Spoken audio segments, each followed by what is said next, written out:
2 minutes.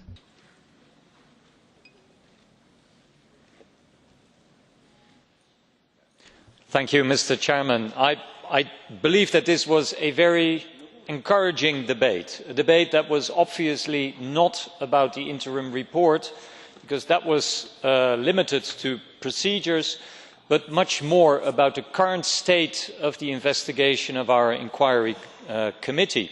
Why did I believe that it was so encouraging? Because I noticed a very broadly shared common understanding of the problem that did not necessarily already conclude into commonly shared conclusions, but that will be the challenge for my dear colleague Pablo Zalba and myself to get the Parliament behind shared conclusions in the end.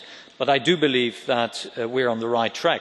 And we shouldn't forget that we are only halfway our investigation. There is still a lot to be investigated and a lot of evidence to be found.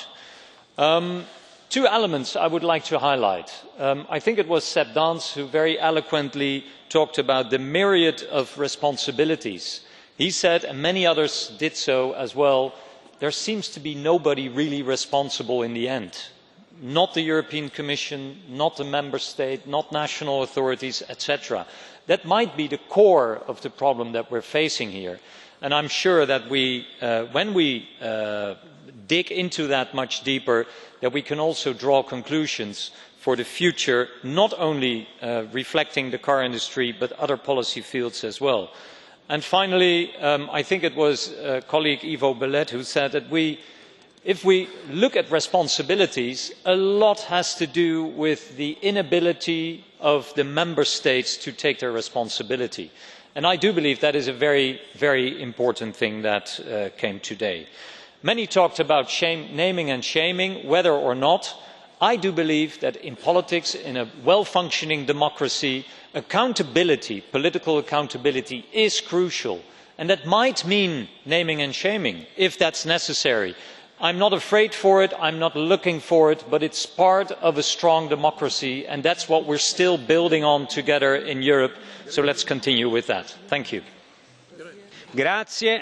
Thank you very much. I'd like to thank everybody that spoke in the debate. I'd like to thank the rapporteurs and the Commissioner too for this in-depth debate that we've had. The vote will take place today, but the sitting is now suspended until 12:30. Thank you very much.